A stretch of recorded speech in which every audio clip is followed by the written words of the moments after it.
Hi guys, daily ব্লগে সবাইকে স্বাগতম। আপনারা নিশ্চয়ই ভালো আছেন, আমিও ভালো আছি। বাসায় মেহমান এসেছে, নুডলস রান্নার প্রস্তুতি চলছে। সকালে উঠে চা নাস্তা বানিয়ে দিয়ে এসেছি, এখন নুডলস রান্না করব। এই যে সব কিছু কেটে নিয়েছি।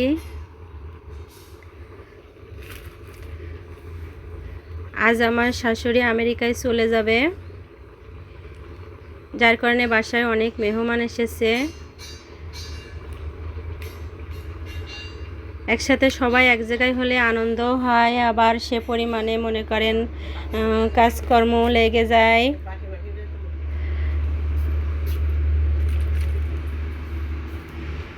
তাকে গুছিয়ে দেওয়ার একটা প্রস্তুতিও চলতেছে।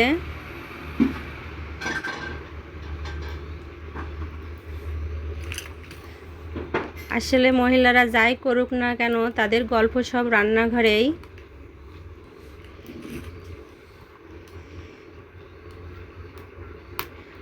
এক্ষেত্রে পুরুষদের কোনো সমস্যা হয় না, ওরা যদি কিছু করতে চায় তবে স্বাধীনভাবে সময় নিয়ে করতে পারে।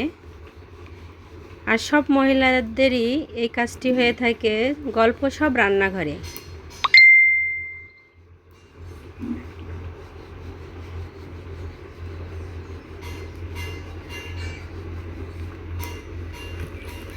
তাই আমার রান্নাঘরের বন্ধুদের সাথে শেয়ার করার জন্য এসে গেছি।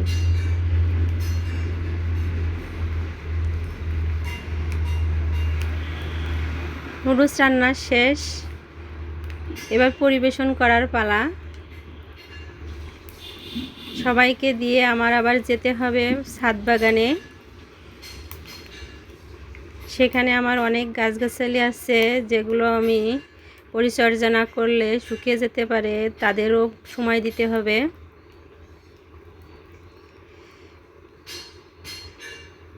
গাছে অনেক পিঁপড়া লেগে গেছে, স্প্রে না করলেই নয়, তাই সেটা আগে করে নিচ্ছি। দেখুন অনেক গাছ। একদিন যদি এদের দিকে খেয়াল না করি, তবে এদের মাওরা বাচ্চাদের যেমন মা থাকে না, কেমনভাবে মানুষ হয়, এদের কাছে না আসলে এদের অবস্থাও ঠিক সেরকমই হয়ে যাবে।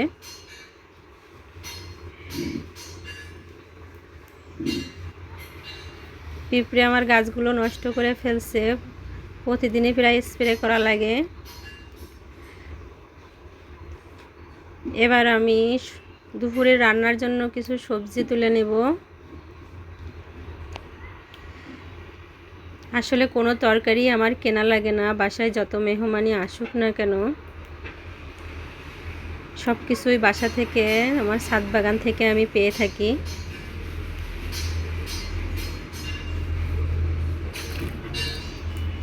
সব ধরনের সবজি আমার বাগানে আছে।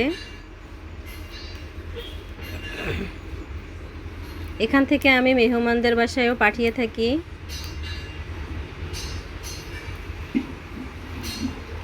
প্রচুর বরবটি হয়েছিল আমার গাছে, সিম আছে গাছে।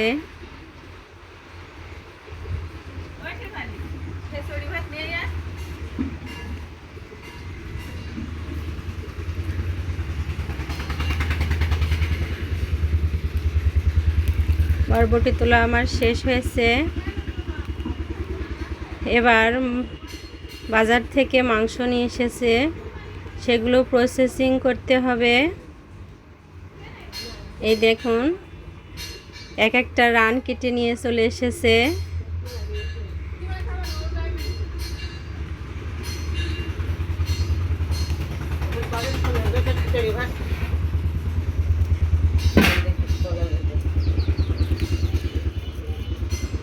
এরপর পেঁয়াজ রসুন কাটার প্রস্তুতি চলতেছে। এদিকে আমি মাংসগুলো প্রসেসিং করে নিচ্ছি।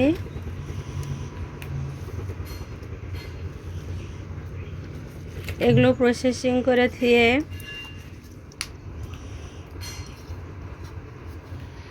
ঘন্টাখানেকের জন্য রেখে দিব। সব কিছু দিয়ে মাখিয়ে রাখলে জিনিসটা আরও সুন্দর হয়, ওর ভিতরে মাল মশলা খুব সুন্দরভাবে পৌঁছায়।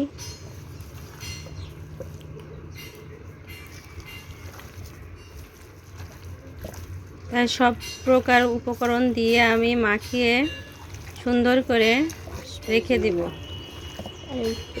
দেখুন এভাবে সব মাংস সুন্দর করে সব কিছু যাতে মাংসে মেখে যায় সেইভাবেই রাখবো।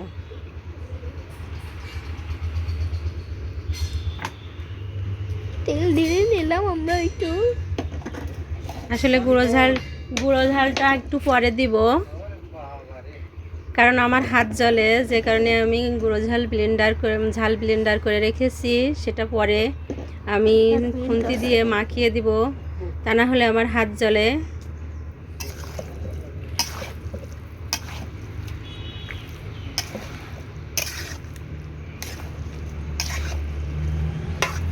এই কাজটি আমি এভাবেই করে থাকি।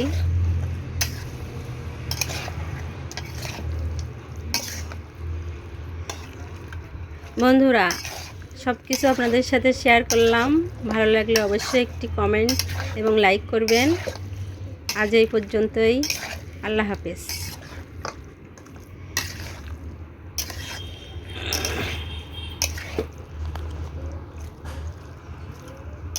শোনা একটু সরল ছায়া দিয়ে না হতো